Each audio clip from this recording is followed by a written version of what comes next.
Hello, and welcome to the Chronicles of Dragonlance podcast, where we go book by book through the extensive Dragonlance series. With me, as always, is my good friend Shivam. Hello.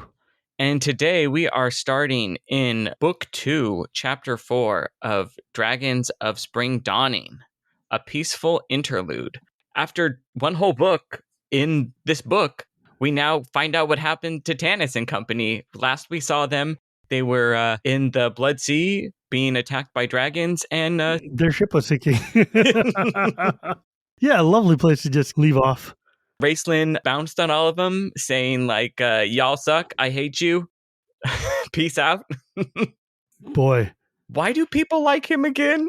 It's funny, like, we've been reading this book granularly, and it's amazing what is coming out when you're looking at it from an adult's eyes in, like, real detail. Like, the fact that the series is much more progressive than I would have given it credit for before. For the 70s and 80s? Yeah. Yeah, I mean, seriously. Also, like, Raceland, when I was a kid, I was like, yeah, he's going to get all the power and show all the bullies, and he's going to be the baddest ass badass who's ever batted ass. And now I'm like, wow, he's just a rank human being. He's just not good. The thing is, though, like, he shows signs of compassion and humanity that are so good that it gives you that sensation of like, oh, I can fix him. The funny thing is, like, the entire premise of Legends is that Chrysania is exactly that fangirl going like, I could fix him. I was just going to say, Raceland has never been in a non-toxic relationship. Not even with himself, man. No. That's why one of my favorite stories is Raceland's Daughter, the short story in the third of the Tales books, where Raceland's like, I'm sure I would know if I had had a daughter. I feel like I would have enjoyed at least part of that process. That being said, Raceland, we're going to figure out what his problem is later. But right now, the toilet has flushed. We just don't know, right? It just opens with Tanis talking. Yeah. We just like, oh, okay. I guess last time I checked, Kitiara and a dragon were reaching for him and he was being thrown into the ocean. And now it's just like, all right, said Tanis, glaring at the man who sat so calmly in front of him. I want answers. You deliberately took us into the maelstrom. Why? Did you know this place was here? Where are we? Where are the others? I mean, that's a strong start. That's a good start. Yeah. It's basically like, where are we? Who are you? What the hell's going on? Yeah, the man he is assaulting is Berem. Berem's just sitting there taking it. He's not really responsive. But I also like the detail of like, yeah, Berem sat before Tanis in a wooden chair. It was ornately carved with figures of birds and animals in a style popular among the elves. In fact, it reminded Tanis strongly of Lorak's throne in the doomed elven kingdom of Sylvanesti. And I was like, that's an interesting thought. Where could they be where there are ancient, ornately carved elven seats under the water? Or wherever they happen to be. I didn't think of it until reading it a second time, and I was like, notice he didn't say Qualinesti, a place he is much more intimately familiar with. Yeah, but that's because Qualinesti art does not lend itself to the kind of hefty, ornate, Baroque. Like, if you think about the difference is that, like, Sylvanesti architecture is very stark, pure white, pure clean marble and stuff, but their furniture is very much like King Louis, the Sun King of, like, you know, France, very like ornate and over the top and like ridiculous. And Qualinost, their architecture is very organic and very of the place they're in. It looks like rocky outcroppings that just grew out of the ground and, like, you know, kind of were always there. And their furniture is much more simplistic, not plain, but like Rustic. Well, it's just like they emphasize the real nature of it. So you see more like living bark or like the real kind of like, you know, the cool tables that are made out of like full slabs of wood that have like the whorls and holes and stuff in it. Yeah, they're highlighting the features. I was just thinking because Sylvanesti is a ruined, destroyed place, and we're about to learn. Right, but Lorak's throne wasn't. Oh, yeah, that's true. I thought reading it afterwards, it's like a hint. Yeah, but that is also a hint. That's not a hint. Like, oh, this is a hint of where we are. No, you're absolutely true. The fact that this looks like Sylvanesti already has Tanis, who's already probably stressed out enough, even more stressed. Yeah, it did nothing to calm his spirits. Berem is just sitting there kind of flinching at him. Goldmoon's like, stop badgering the poor man. Oh yeah, she's like, he can't talk. He can't talk and you're just beating him for nothing. She's like, Riverwind, make him stop. And Riverwind jumps over there, grabs his hands, and because like Tanis is about to strangle this guy. Tanis like fights, and then he's like, oh, screw this. Because Riverwind's like, he can't talk. Stop yelling at him. And then he's like, yes, I can. And all three of them just turn around and they're like, what? Yeah, I love that. He's like, I can talk, he said, calmly, speaking common. Absently, he rubbed his throat where the marks of Tanis' fingers stood red against his tan skin. Then why pretend you can't, Tanis said, breathing heavily. And it's like, well, Berem's like, people don't ask questions of folks who can't talk. Yeah. I was like, well, fair. I mean... And then we learn that, Berem's here. He tells him his story. I'm very old. I'm over 300 years. All that entire time, Takhisis has been chasing him. Something about this place makes him feel that if he stays here, she's going to find him here too. Mm. And I like this quote. How long, Berem? Tanis asked softly. How long have they been chasing you? Years, Berem said in a strangled voice. Years. I don't know how long.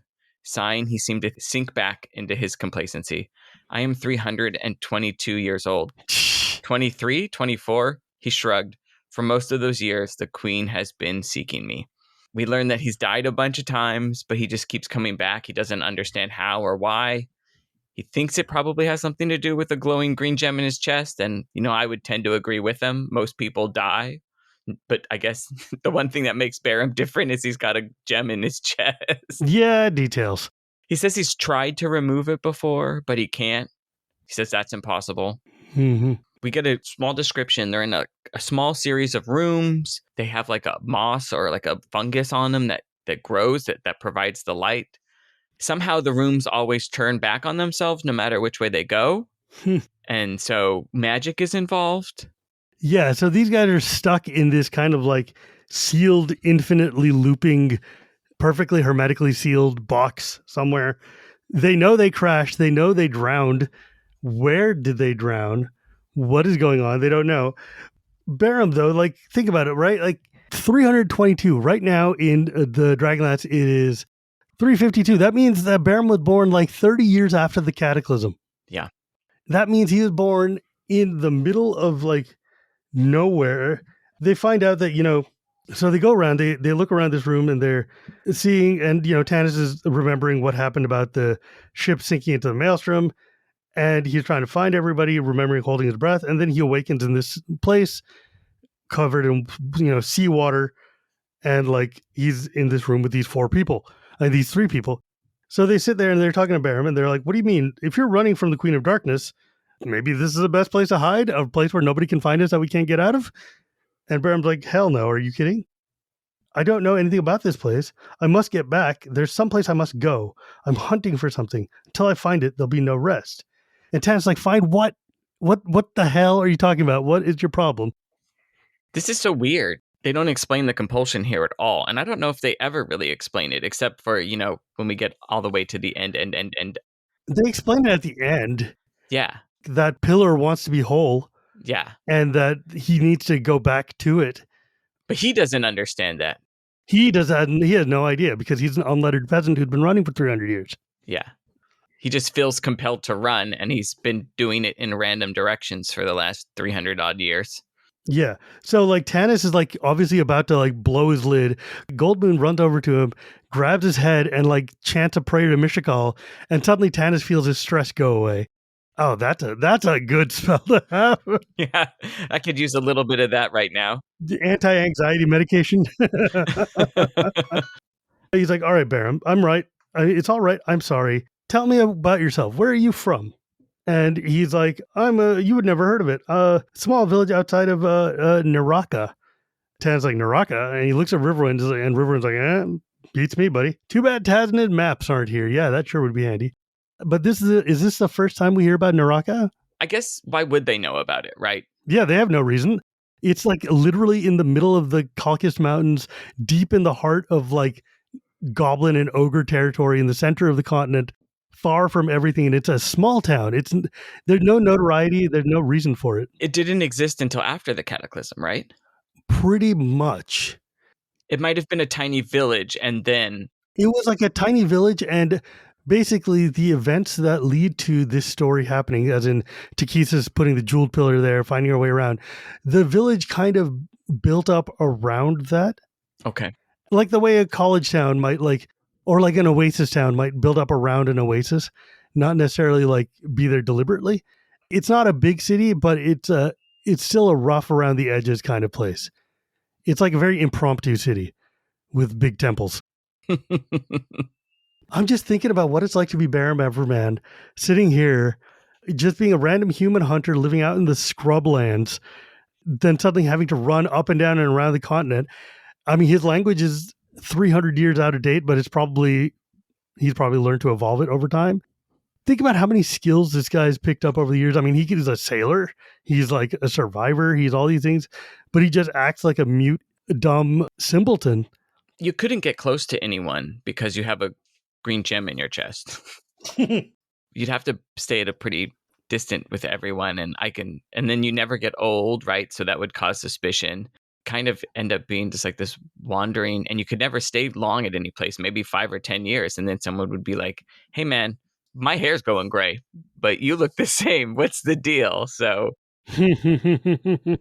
I can't imagine how lonely it must be. Yeah. And to constantly feel harried, because he says his entire life he's felt chased by Takhisis. Well, but the dragons just came back in the last 2, 3, 4 years. Mm-hmm. Who's chasing him? Or is it just a feeling that he's chased? Like, is it just the spirit of Takhisis? Or is it, draconians are new? So what was chasing him? Ogres? Goblins? I think it actually Takhisis though. Yeah. Like her and her mages and her minions and stuff, probably because of the fact that, like, as we know, he has his green gemstone in his chest. This gemstone is part of this gemmed pillar that he peeled, that in like the prologue of Autumn Twilight or prologue of Winter Night or whatever, we hear about him prying this rock out of. That pillar is the pillar that Takhisis is using to cheat her way back in. Without that whole pillar, she can only be a shadow there. So she's trying to hunt this guy without the dragons, without the draconians, without anything. She's putting like her whatever ogres and like dark elves and evil people that have just been following her to just hunt this guy. Yeah. All sorts of unscrupulous people in the world who you can use middlemen to go through and say like, hey, I will give you a brick of money if you find this dude with a green gemstone in it. Yeah. It's a crappy life. And right as he's talking about it, a red-robed man walks up and he's like, hello. Yeah. And Tanis, not the best at first impressions. Yeah. He's like, oh man, it's Raceland. Then he looks again and it's like, no, it's an older, much older, kinder looking dude. And then Tanis immediately like, where are we? Who are you? What brought us here? And then this dude just yells out a weird dolphin word, Creequah. Yeah, he just like squeaks and then he leaves. And Tan's like, damn, no, come back. Wait, whoa, hang on. Riverwind's like, hold on, buddy. Dude's got red robes. He's a magic user. He will flip you upside down and dunk your head in sand. Yeah. Maybe chill out for a second. What if we follow him instead? Yeah. And they try to get Goldmoon and Berem to stay there. And Berem is like, absolutely not. Absolutely not. I am not being left behind. Not in this place. Not wherever the hell we are. They just start running through this weird maze of old abandoned rooms that have strange moss and strange plants on them. One of the things I do like here is that there's a unwritten little gameplay, like kind of just Easter egg here, where like they hurry down to the narrow corridor and they start down the deserted hallway, and Riverwind's like, there he goes. And then in dim light, they could see a bit of red robe whisking around a corner. Walking softly, they followed after it. The hallway led to another hallway with rooms branching off it. And then Riverwind's like, this was never here before. There was always solid wall. And Tan's like, solid illusion. And that right there is because red robes in D&D's Dragonlance were the illusion mages. Lunatari's whole gimmick was illusion magic. She was an illusionist. This was in first edition D&D where illusionist was a different class or like the first subclass. So for AD&D and Dragonlance, they made red robes the illusionists. Yeah, basically. And it's funny because like in the old AD&D like player's handbook, the illusionist was meant to be just kind of like an example of like this is what a subclass could look like. And it ended up being the only subclass that anybody ever used because like, well, it's in the rule book. It must be the only one we could do. Yeah. They learned that in second edition, and then they were like, yeah, no, illusionists are just wizards. They're not wizards.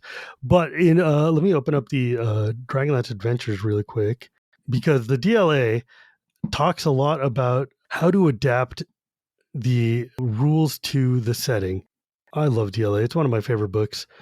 It's a book I've read the hell out of a lot for some reason. Do you have your original copy still? It was never my original copy. I bought some other kid's copy, and then I got it signed by like everybody who's worked on D&D or worked on Dragonlance or like was part of the fan groups back in the day. So it looks sort of like a yearbook. It's kind of wild. Nice. That's cool. It's very, very cool. Give me 1 second here. Illusion and Kryn. Wizards who Kryn from other campaigns are renegade wizards until they figure out their alignment and join an order. If you don't join the Order of High Sorcery, they will kill you. Mm-hmm. Your job as a renegade wizard is to come and join. First edition D&D, the magic was split up into a bunch of spheres and like schools of magic, basically. They split these up depending on what color robes and what alignment you had so that not every mage could use every spell.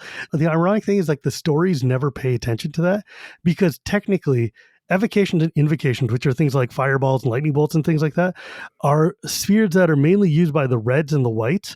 But every black robe wizard in the history of mankind uses fireballs and lightning bolts to throw things at people. It's kind of BS. Illusion and Phantasm are the province of red robes and black robes. And especially red robes because freaking Lunatari is the god of illusions and the god of like she is like the one who messes with your head and does all the crazy kind of like psychological twisties. So having a red robe wizard out here in the middle of the wherever they are, blocking things off with illusion, I thought was just a really cute touch. That is cute. It also ties into how we don't see Raceland use magic much, but as a red robe, he does seem to do the illusion part pretty well, right? His sleight of hand and all that stuff. Well, the thing is, the sleight of hand stuff he had before, right? I know, but it makes me think that's why he first went red robe, because he was like, oh, I'm already doing this, right? Yeah, in the Soul Forge, he starts out as a white robe. When he takes his test, he becomes a red robe. And then he obviously shifts to black. But yeah, I think because he went to red robe because it's like it allowed him to access power in the most different facets without being beholden to issues of justice or having to be just outright out and out evil. Yeah. Where it let him basically be like selfish and do whatever he wants. I didn't know he started as a white robe. Yeah, like as a child, when you're just at wizard school, obviously the town's not going to let a random wizard school have a bunch of robes, wizards who are like just black robes or whatever, right? I guess not. He was an apprentice as a white robe to white robe wizards. Got it. And then he took his test, and then they actually put him through the sorting hat and figure out what he actually is supposed to be. All right. Tanis, Riverwind, Goldmoon, and Berem, they're following this red robed guy. He just manages to stay just far out enough out of sight that they might see like the edge of his robes turn around a corner. They get to a two-way street and they have to split up. Riverwind and Goldmoon go one way, Berem and Tanis go another. They come to a big open room. On this big table in the center of it, there's a big crystal dome. And Tanis is like, Berem's like, I don't like the feeling of this. Let's get out of here. And Tanis is like, wait, this might tell us something. He goes up to the table, and underneath this dome is like a big miniature. Yeah. This is like the world's greatest Warhammer 40K table right here. What I was thinking was it's like one of those big it's basically a big 3-dimensional map of a huge city. And I'm like, oh, that seems sick. Or it's like a model train station thing, but like huge. And Tanis is looking at it and he's like, this seems like really old. It seems familiar. There's like domes and towers. And in the center, there's one big tower and it just goes up and up and up. With horror, Tanis draws back from the model city and Berem's like, hey, what's wrong? And Tanis is just like, just look at the map. And he goes over there. Berem asks why and looks at the map himself until he also screams in horror. And he cries the city of damnation and he moans. Tanis grabs the both of them and they run out of the place. And I'll just read this here. As he shoved Berem through the door of the map room, Tanis glanced above the doorway. Words were carved in its crumbling marble, words that had once spoken of one of the wonders of the world, words whose letters were now cracked and covered with moss. But he could read them. Welcome, O noble visitor, to our beautiful city. Welcome to the city beloved of the gods. Welcome, honored guest, to Istar. Hey, that is awesome. That is a super epic thing to do. That is such a really cool moment to shut the chapter on. Also, I hate that he can read this. It's written in Istari, not in Common. Well, is Istari a different language? Yeah, the Istarans, the Common was based off of like sort of a fusion of Solamnic and Istaran. So it's kind of like, I realize that not everybody is a linguist hobbyist and not everybody's like super into this, but like Istaran and Solamnic, Istaran was built off of Oscan, Solamnic was built off of Germanic Latin. This should read to like Tanis should be looking at this thing and trying to decipher it the way that we would be deciphering a Latin phrase. Right? It should be like when you go to Rome and you see the big Roman signs over there, which are like Urbi Romani est. yeah, exactly, right? Like Pax Romani, Imperatori, Emperor Sixtus, whatever the hell, blah, blah, blah, blah, right? Like, this should, at the very least, be like, Bienvenidos a Istar. And he's just like very fluently, happily, super. Maybe his like royal elven like lineage taught him how to read ancient Istaran, but You couldn't have that cool moment. no, you definitely couldn't. But Zaxaroth should have had the same thing. Like they did this gimmick in Autumn Twilight as well, right? Where they go through Zaxaroth and they're like, "Welcome to Zaxaroth," and they find the sign in the swamp or whatever. Yeah. It's the same thing. Zaxaroth should have been written in Solamnic or like in one of the other languages. I haven't seen Tanis's skill sheet. Maybe he has language. He speaks Common and Elven. Oh, that's it? I thought maybe he knew Solamni. Yeah, he knows Solamnic. Just like you can read Shakespeare. Shakespeare's 300 years ago. If you could read Solamnic, then maybe you could understand 300-year-old Solamnic. I accept that could be true. The world hadn't been built out as much. So when they wrote this, maybe they didn't know that Istar had its own language and was separate. It was just a thing that they needed to get there. They hadn't, right? The world wasn't that built out. This is the third book. I'm not going to knock it. It's a very cool moment. It is so sick, but it's also, this is like one of my personal pet peeves. This is not like, Yeah. this is not a useful pet peeve for anybody but folks like me who looked at the language tab in the Time of the Dragon box set and said, yes, this is everything I want. It's just one of those things that just always grinds me. It's like, Tanis should not know how to read this stupid sign, but he does because... Maybe it's carved in Common because... Carved in Common. People are coming from all over the world and they want them to be able to read the language. Just like when you go to the airport and there are signs in English everywhere, regardless of where in the world you are, because it is a semi-common language. Yeah, that's the thing. That is the one thing, is that Istaran was basically the default beginning of the Common Tongue because it was the biggest empire at the era of the Cataclysm. It was the language of theology and the gods. So it spread out all over the place. So yeah, but at the same time, anyways, the point is, it's still cool. And it's definitely like, what the hell? Yeah, it's a very cool moment where we just got back and we know like, oh, Tanis is alive and Riverwind's alive and Goldmoon's alive. That's great. But where are they? And then we learn here at the end of this chapter, like, oh, they're in the city that was wiped off the planet 300 years ago. They're in the city that caused the cataclysm. So, and you can see like, they're just the city of damnation. Like, this is like a boogeyman. This is like waking up in the morning and meeting the boogeyman, I have to imagine, right? Everything that's wrong with your world, you blame on this city and the king priest. And then one day you wake up and you are in the city of the king priest. That's scary. I mean, yeah, because they know where the stupid they know where these stupid cataclysm happened. They know where the maelstrom was.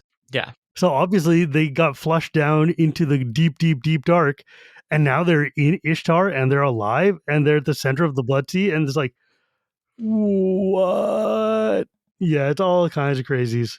Before we move on to chapter 5, though, we want to thank you for being a listener. If you'd like to support the podcast, you can give us a positive review and you can contribute at our Patreon page. Benefits include seeing the show notes and getting a shout out. You can find the details at www.patreon.com/Chronicles of Dragonlance podcast. And as I said, shout outs go to $5 and above patrons. And we have a bunch here. So with your patience and with thanks to these fellows, Alexander Louis, Nicholas Campo, Swardango, Chris Andrew, Jason Bledsoe, John Molino Jr., Jane Newolf, Andrew Arsenal, Todd Fisher, Iskander Bilge, Matthew Williams, Kevin Dawn, Eric Schold, Robert Fisher, Tom Bertram, Scott Williams, The Nine Duncan, Ilya Tulik, Adam Squires, Diana D., Jamie Gerber, Fiend Folio, Randy Burns, Kate Roy, Lord Soth, Glenn Maloney, Aqua Buddha, and Brandon Brown. Thank you so much. We couldn't do this without you. Your support is what allows me to and Shivam to get books and resources and a new microphone. That's why you're hearing me now. Hopefully it sounds better. Thank you so much. And now we find out what happened to Caramon and Tika here in chapter 5. I killed him once. ... This is such a sick chapter, because this chapter we finally get to see from Caramon's perspective what he's been dealing with. And also, like, that chapter art is cool too. This little random hut looking thing. Yeah, is that supposed to be the room they're in? Kind of, yeah. Yeah. Caramon is sitting there, and we're in italics, which means we're in dreamland of some kind, or flashback land or something. Yeah. I've seen what you're doing to him. You're trying to murder him, Caramon shouted at Parsalian. Head of the Tower of High Sorcery, the last Tower of High Sorcery, located in the weird alien forest of Wayreth, Parsalian was the highest ranking in the orders of magic users currently living on Kryn. To the 20-year-old warrior, the withered old man in the snowy white robes was a thing he might have broken with his bare hands. The young warrior had put up with a great deal in the last 2 days, but now his patience had run out. That's a hell of a start. I think it would have been funny, not for Caramon, but it would have been funny if Caramon tried to break Parsalian, the most powerful wizard on the planet.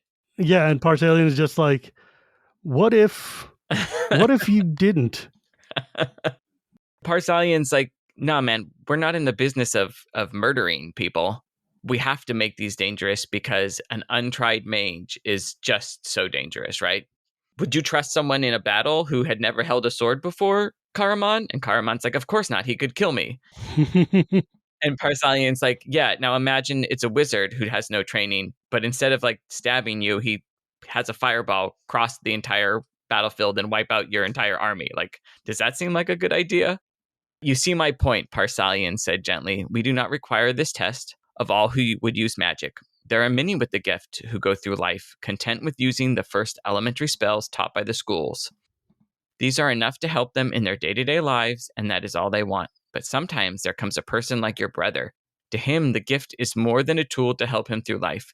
To him, the gift is life. He aspires higher. He seeks knowledge and power that can be dangerous, not only to the user, but those around him as well. Therefore, we force all magic users who would enter into those realms where true power can be attained to take the test, to submit themselves to the trials. Thus, we weed out the incompetent. But you also like weed in all the sociopath. Only those for to him the gift is life. Yeah, that's not a healthy relationship with your talent. Yeah, this is so weird because, like, I mean, there's like multiple levels of crazy going on here, right? Like, first off, it feels almost like Caramon himself did this to them, right? Like, it's like Parsalian wouldn't have sent Caramon in there and sent Raceland onto this crazy time path if Caramon hadn't shoved himself in his face. But at the same time, Parsalian, like, what are you doing, bud? You know this guy's got, like, you know, psychological flaws all day long. It's just real funny. It does kind of build the pathology here of like, Raceland is very much a troubled young man. He's got like a lot of hangups. He's got a lot of like issues dealing with being smothered by his brother who's in a codependent relationship with him. Mm-hmm. Parcelian is definitely one of those like making callous choices for the sake of the greater good, which is like the exact sort of evil of goodness in Dragonlance, which is like, hey, dude, you've lost sight of compassion and you're turning these people into weapons just for what you think is a greater conflict. And yeah, you're right. You need to make Raceland into some kind of weapon to fight this. But in doing so, you like doomed everything.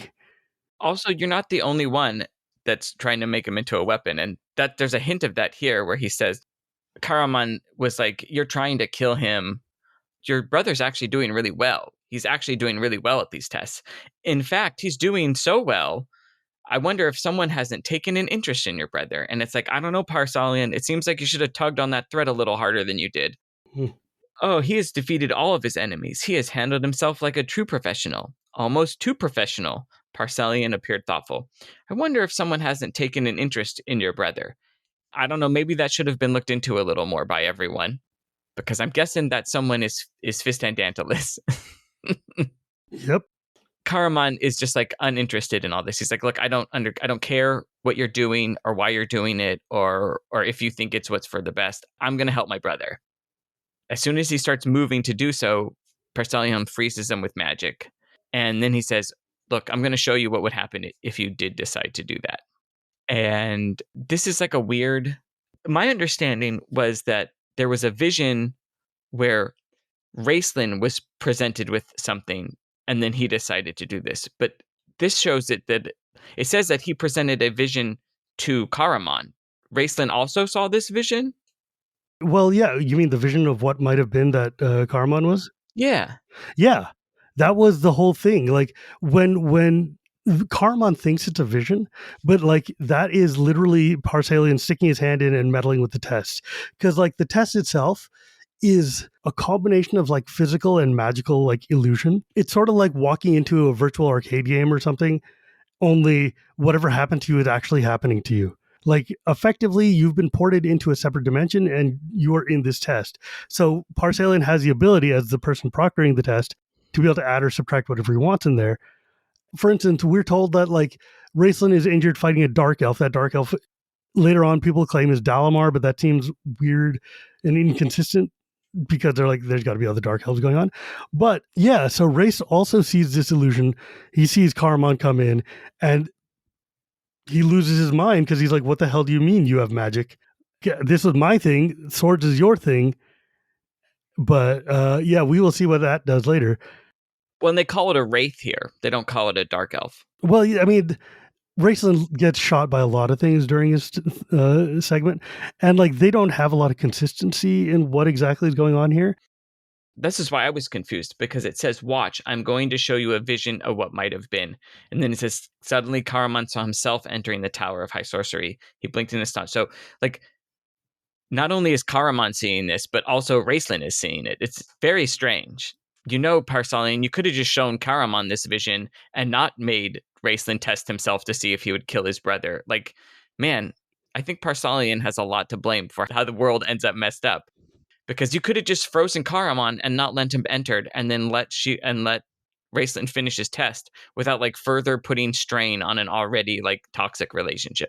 But remember, the wizard's premise in Kryn is that it is the magic and nothing. You abandon your family, you cut all ties from everybody, you dedicate yourself to the magic, right? You take the robes, you are now part of this brotherhood. You are no longer part of any associate. It's like almost like taking monkhood in like a Buddhist or a Hindu monastery or something like that, in that you're like severing all ties to all relationships you had previously, and you are now forever in this family.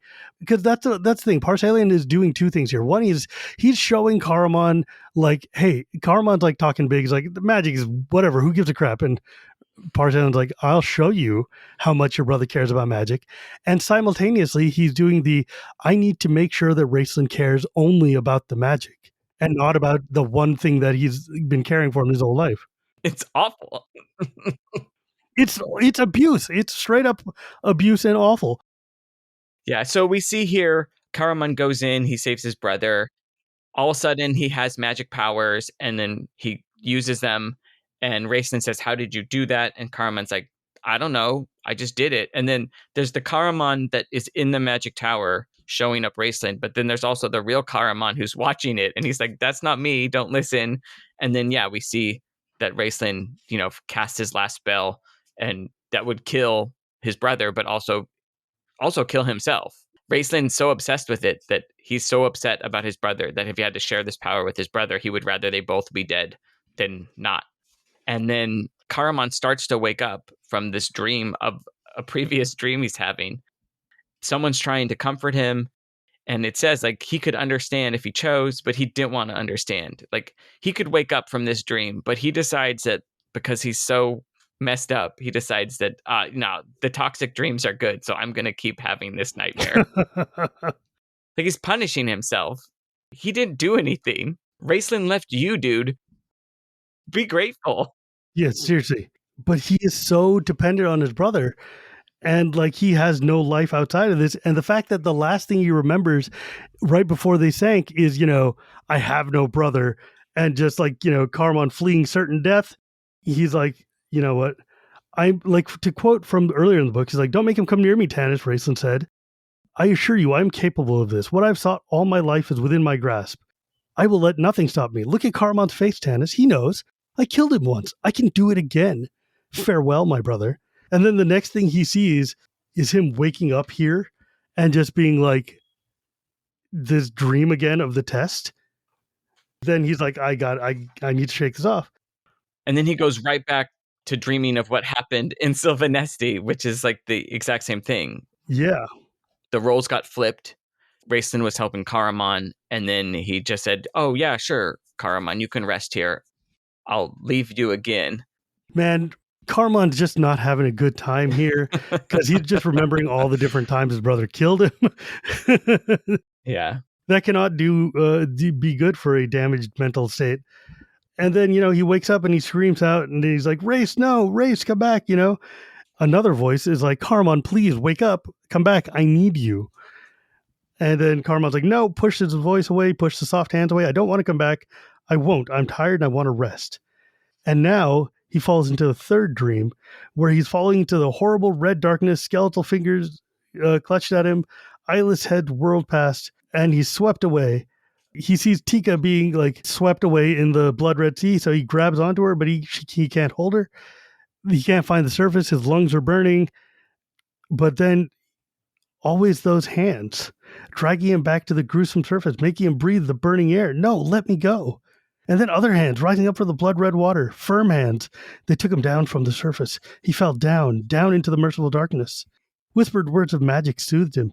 He breathed water. His eyes closed. The water was warm and comforting. He was a child once more, but not complete. His twin was missing. No! Waking was agony. Let him float in that dark dream forever. Better than the sharp, bitter pain. But the hands tugged at him. The voice called to him. Caramon, I need you. Tika. We leave Caramon's dream, and we hear two voices talking, and one of them's like, I'm no cleric, but I believe he'll be all right. Now let him sleep a while. And Tika brushes her eyes away, and we realize that she is talking to that random red robe. Like, he's like, was he hurt like this on the whirlpool? Like, what's going on? No, I don't think so. If he'd been injured, the Sea Elves would have healed him. Who's this Race he talks about? His twin brother. Oh, what happened? Did he die? No, but he kind of betrayed him. I see. It happens up there. And you wonder why I choose to live down here. Yeah, and then this dude, Tika's like, who are you? And he's like, Zebulah. The most wizard name of all time. And he's like, I didn't save his life. He came back for love of you.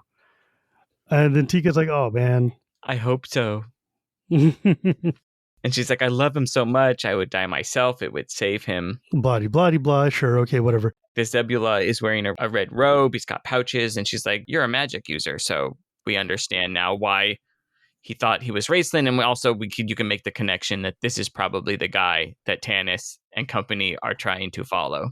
Not a lot of other underwater red-robed wizards. Also, we learned how they got here. Sea Elves, apparently. They're new to the setting. Mm-hmm. I kind of want to know when they split off, right? Is that before Qualinasti and Sylvanesti split? Is it after? Because they seem very different. As we continue to read about this, they seem very different from the other two types of elves. So, like, the description of where we're at here, like, Tika realized she's in a ruined, crumbling building, and the air is warm and stifling and humid. The plants are growing lushly in the moist air. There's some furniture, but it's ancient and ruined as a room that it was haphazardly placed. Caramon lay on a three-legged bed that was held up by a stack of old moss-covered books. God, I'd kill for those books, right? And then it's like there's water all over the place. It's wet and there's moss everywhere and coral and all this other weird stuff. And she's like, what am I doing here? And where is here? Zebulah is like, here is, well, I suppose you could say here. The sea elves have saved you from drowning and I brought you here. Sea elves? I never heard of sea elves, Tika said. I don't remember any elves saving me. I remember some kind of huge, gentle fish. Oh, you needn't look around for sea elves. You won't see them. They fear and distrust the Creequeh, the air breathers in their language. And those fish were the sea elves, in the only shape they let the Creequeh see them. Dolphins, you call them. This is crazy because they still call them air breathers, but last time I checked, dolphins breathe air. Yeah, that's one of those things where it's like, dolphins are fish. Yeah, right. Like, come on, man. The basic logic. They still have to breathe air. They have a blowhole. I think they meant surface dwellers. But the thing is, the sea elves there's three types of sea elves. The third one we're not going to talk about because they're broke off of one of the two, but they're the Dimmer-Nesti and the Darga-Nesti. And they broke off the elves during the Grey Gem. So when the Grey Gem went around, and like originally we had the High Elves who were the Sylvanesti and the... So that's like a way, way long time ago. Yeah, like early time. Okay. So you've got the High Elves who were the Sylvanesti at the time, and you've got the Wood Elves who were the Qualinesti. Not the Qualinesti, the Kaganesti, the Wild Elves, the original elves. The Grey Gem goes around, and it takes the elves who were fisher people close by, and it turns them into the Dimmer-Nesti, or the Shoal Dwellers. And those are people who can turn into otters, and they live close to the reefs, closer to the shore. And then the elves who are farther out in the ocean became the Darga-Nesti, who are the sea elves that turn into dolphins and stuff. We don't meet the Dimmer-Nesti in the stories. We do, however, meet the Darga-Nesti. And then there's like a group of evil Darga-Nesti that split off because you always need to have evil elves somewhere. But yeah, so these guys, they have this ability which allows them to transform themselves into dolphins or into otters, depending. So they're magically inclined like that, which allows them to live underwater. They can breathe underwater. They've got blowholes, but sea elves specifically have the ability to breathe water. Got it. Okay. Like fish. So they don't have gills, but it's magic. Magic. You just accept that they don't walk around needing bubbles, over their head. But being dolphin shaped is kind of just like a good disguise. And like all elves, they value life. And we find out that basically the sea elves who live here, whenever ships crash in the Maelstrom or the Blood Red Sea, if they find living humans, they bring them to Zebulah, and then he kind of like sets them up in a room, and then they decide they want to live there, and he just leaves them alone.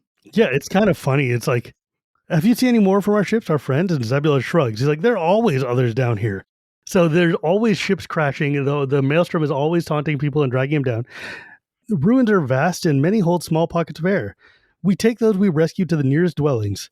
As for your friends, I couldn't say. If they were on the ship with you, they were most likely lost. Sea elves given the dead proper rituals and sent their souls on the way. Glad your young man survived. There's lots of food around here. Most of the plants here are edible. Wander about the ruins if you like. I had a magic spell on them so you can't get into the sea and drown. Fix the place up. You'll find more furniture. And Tika's like, but wait, we got to go back to the surface. And they'd be like, oh man, they all ask me that. And frankly, I agree. There must be some way up. People seem to find it on occasion. But then there are those like me who decide they don't want to leave. I have several old friends who've been around for years. But see for yourself. Look around. Bye. And she's like, we got to get back. There's war. And he's like, there's always war up there. Doesn't bother me. I was just thinking, man, these are some really strong buildings. Got hit by a mountain and then sunk to the bottom of the sea. And then even then, somehow there are pockets of air that have stayed there for 300 years. First off, I think that it's really sick that Margaret and Tracy seeded a whole way to have underwater adventures in Dragonlance. Yeah. And I wish that more people had followed up on that, because it just seems like it would be so cool and fun to explore the sunken ruins of Ishtar. not this episode, but next episode, I think we talk about this where but Zebulah says why he came down here. Like he was hunting for treasure Yeah. and he had the magic spells. And I was like, man, I'm surprised lots of people haven't done this before, but apparently just him. Yeah, others have, but there's colonies of just saved shore people down there, and then the Darganesti and their tower and their elven nation and stuff. But he's just he's basically misanthropic. He's not necessarily misanthropic, but he's just a grumpy old hermit. He's kindly, he's nice to them, but he's I'm not going to help you get back because screw that noise. I don't want to go back. Yeah. He's like, they live here, and, I check in on them because you can, make yourself at home. You can eat everything here, basically all the plants. Yeah. And he's like, or you can wander off, and whatever happens to those people, I don't know. Maybe they escape. Maybe they die, and then they get buried by the Sea Elves. Not my problem. He's a red robe. He's neutral. He doesn't care one way or the other, man. Yeah, he's like, look, dude, I came to leave all that crap behind.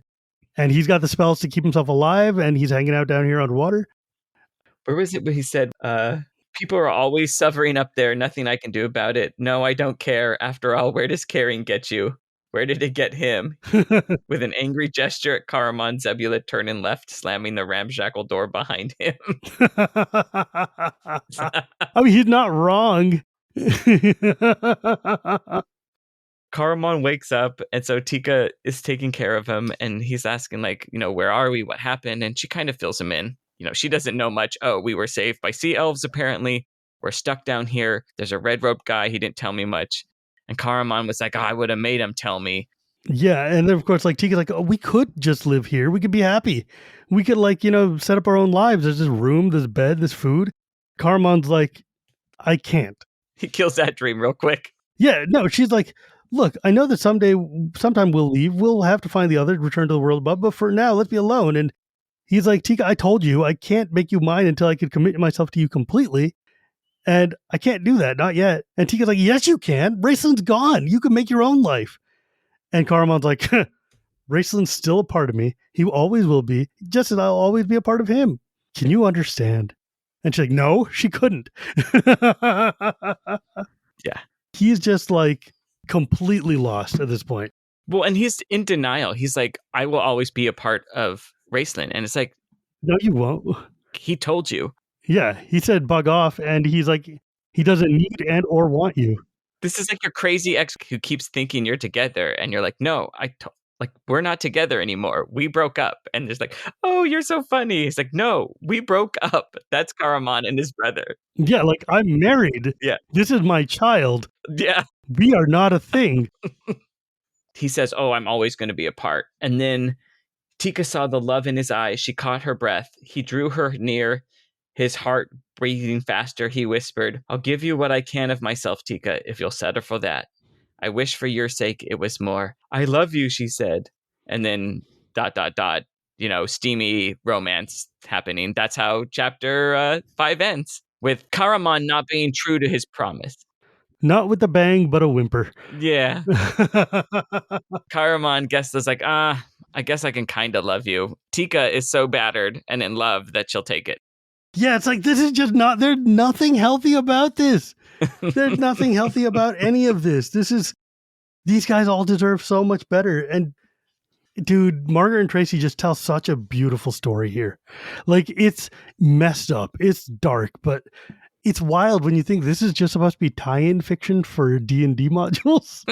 And it's just so I think they once said yeah, dude, the psychological drama just took over. Yeah. The drama of codependency, of alcoholism, of dealing with emotions that you're suppressing is the core heart of Dragonlance, right? I can't imagine the group of role players you would need to actually come up with these stories and develop. No. Oh no, this is all Margaret and Tracy, man. Yeah. If you read these books, I could see how if your introduction to D&D was Dragonlance, where you read the books and then you decided you wanted to play and then you started playing, what a disappointment that all your 12-year-old friends can't come up with deep, conflicted, rich character.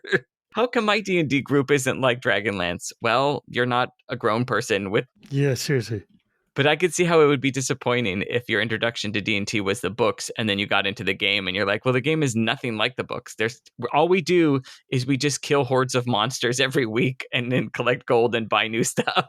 The modules split off from the novels real quick. Like Spring Dawning and the last modules, there's like nothing about this, man. There's a whole section about like rescuing the eggs from the good dragons. Yeah, and then like going to like Glitterhome, the heaven of the Paladine, and all these other things that just don't happen in the novels, because at this point they were like, we have a story and we're going to tell that story, and the rest of this is just like whatevs. And it was so successful that like TSR said like, yeah, go tell the story. Just go ham, dude. Because we're selling crazy amounts of books. So please absolutely do. And the stories were great. Yeah. They were really, really good. If you read this and then at the back of your book, I remember in the paperback books, it had a little advertisement for like D&D and you're like, oh my God, I can play a game that's like these books. Like, why would you?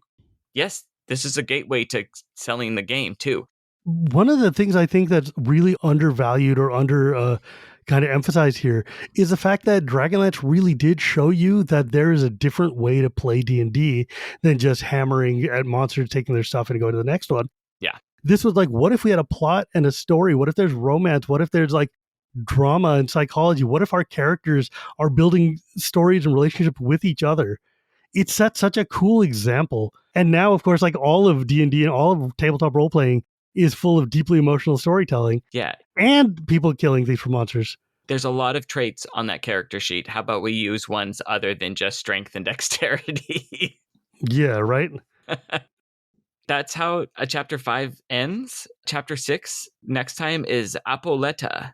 We will learn about that. Oh, before we go, we have one more thing where we talk about what other things in our life are keeping us that we're into and digging. And for me right now, I have picked up Legend of Zelda Echoes of Wisdom.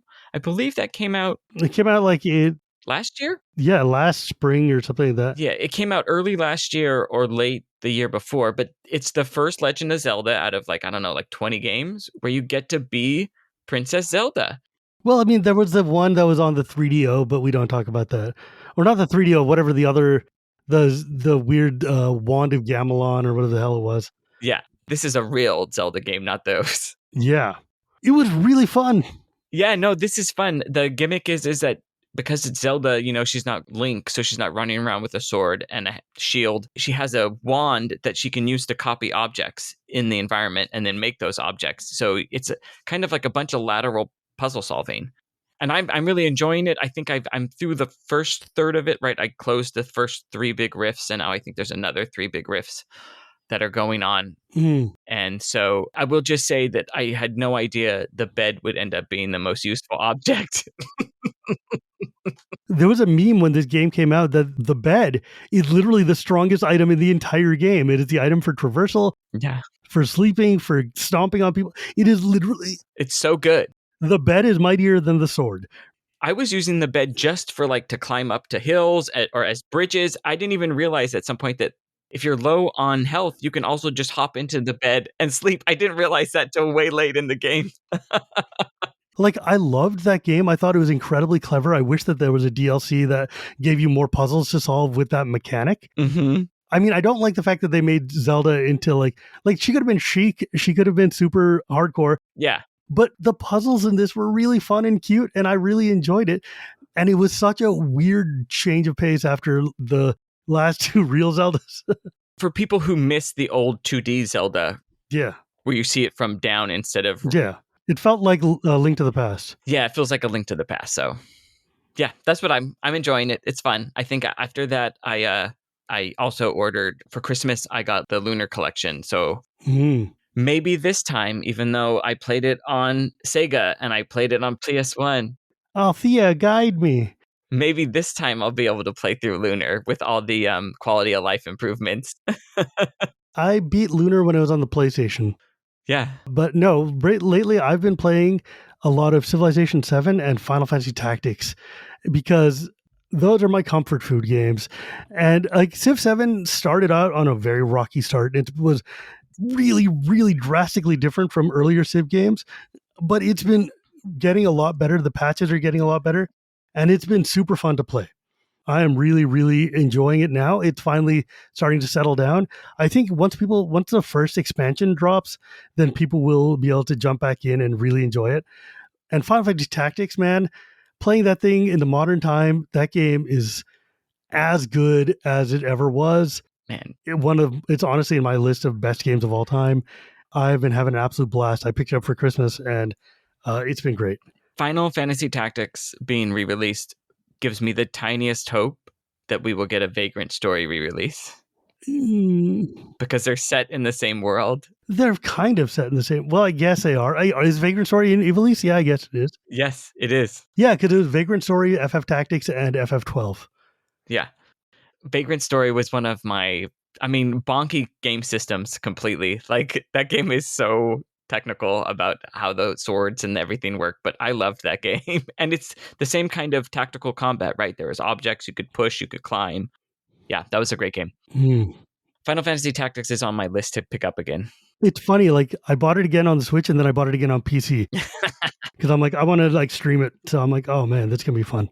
I got so far on it in the PlayStation original, and then I think I did like I spec'd my characters wrong, and there's a couple parts where you just hit like combat walls, and I was like, I can't beat these guys. I'm done. Like I just had to. I got to the very last save point in Final Fantasy Tactics and the very last save point in Final Fantasy 7, and they were on one memory card for PlayStation 1, and that memory card got lost or stolen or something. And then I've never beaten it. I've played thousands of hours into these games in multiple systems, multiple times, and I refuse to finish it. Maybe this will finally be the time I see the end. Maybe it won't be. Maybe I will just never let myself see the end of that game because I just don't want to. I beat Final Fantasy VII when it first came out, and I ran into Ruby Weapon and Emerald Weapon. I don't think I ever beat either one of those, but I did like make sure I encountered them just so I could see them, and then I read about other people beating them. Civ 7, huh? Dude, the game rules. It still doesn't have its first expansion? Well, it's had a lot of content drops. Okay. It's had a lot of content drops, but it's going to have an actual expansion because Civ games always have an actual expansion. Yeah. They have like 2 or 3 usually, don't they? Yeah. Does it still do you still have to switch civs between eras? Yes. That's so weird. Why do they do that? It's really grown on me. I like it a lot because it's like the idea with this one in old Civ games, they're introducing a new function that will let you pick a civilization and play it from start to finish. Okay. But for me personally, I really love the idea of like at first I was like, this is a dumb gimmick. I hate it. But then I realized I'm like, yeah, that's how civilizations work. Like we have these ruins of ancient kingdoms that give rise to new kingdoms, that give rise to new kingdoms. Yeah. And keeping your old city names and changing some of the city names and having like narrative events pop up every now and then that say like, you have uncovered like the Mughal past of your civilization in these buildings that tower over. And it's like, it's so cool. It's really just, it feels very... Maybe it was just a presentation problem. When all the times I read about it, it was never presented in that way where it makes sense. Where like Italy is not Rome, right? Like the country of Italy is not the nation of Rome or the kingdom of Rome. There's a throughput there, right? Yeah. But like you see it because like for instance, in India, they have 3 civs. They have the ancient Mauryan Empire. They have the middle Gupta Empire. They call them the Chola Empire for the second, which are so basically the Indians have the Mauryan Empire for the ancient one. That's an ancient empire that Alexander the Great ran into early on. Then they have the Cholas, which are a huge trading empire from the South India for the second phase. And the third phase, they have the Mughal Empire in the like North India again. And like the Chinese have the Ming, the king, and the like the other like China proper, I think. Oh, the Qing dynasty for the third one, the Mings, I think. No, the Ming and the Mongolians for Second Age, and they start out originally with the Han dynasty. So the Han, the Ming, and the Qing. So it's like, yeah, you see the evolution of where these people come from and where they go. And I think like you can go from Rome to Norman, to the Normans, to the French, and like stuff like that. And I'm like, I just think that's cool. Presented as that makes sense. I never saw it presented like that. The game came out a year before it should have. If it had an extra year of development, it would be amazing. That's like true of every game now, like big AAA game now. Yeah, but Civ games especially. Yeah. And like on top of that, though, it's like, yeah, if they had presented it properly and said like, hey, look, the civs are made for their age, and as you evolve into the next age, they change and grow, and you change your civ. It's cool. It's not dumb.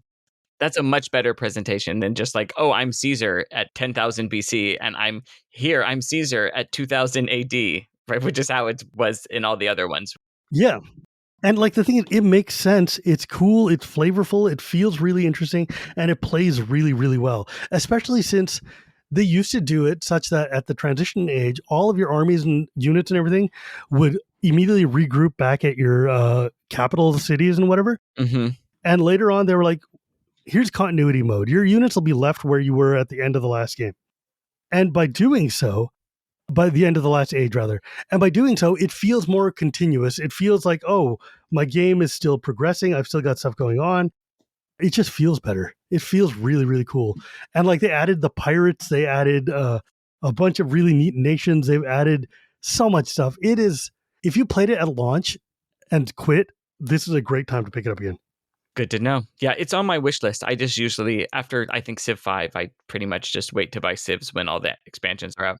Yeah, like the way I tell all my friends is let me do the work for you, and then you wait for the first expansion and jump in. Because I'm always going to pre-order it. There's never a time when I'm not going to pre-order it. All right. Well, thanks for joining us, everyone. As I said it before, in our next episode, next month, we'll start with Book 2, Chapter 6, Apoletta. As always, you can find our Blue Sky accounts, Discord, and Facebook group, as well as details on the Patreon on our One More Things in the show notes. And if Shivam, you want to tell folks about your other podcasts? Oh, yeah. I also host the Casual Magic podcast and the Shivam Wheeler Love Magic podcast. You can find them anywhere podcasts are sold. Probably the same place you found this one. Yeah. All right. Thanks for joining us. Have a good night. Bye-bye. Bye.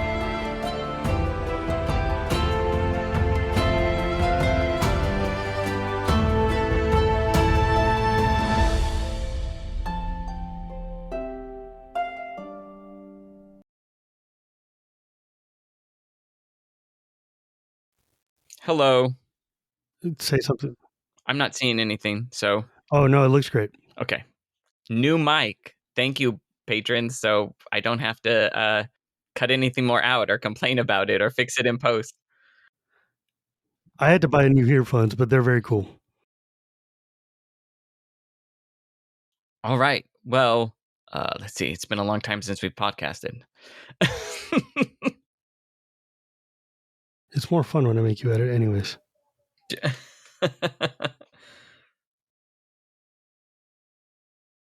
I hate this new Adobe. Like, it just blocks off all your text with all these stupid open windows. And I'm like, yeah, it's not useful. It's just like, get out of the way. I don't want you. I want the text. Yeah, it's like, get gone. And in my notes here, this is funny, and this is going to be an after bit. I write, Berem asks why and looks at the map himself until he also creams in horror. Not. I don't feel that is appropriate. This is a different table altogether. You just dropped offline entirely. And then I came right back? Oh, so there's no Gandhi, huh? Not until later.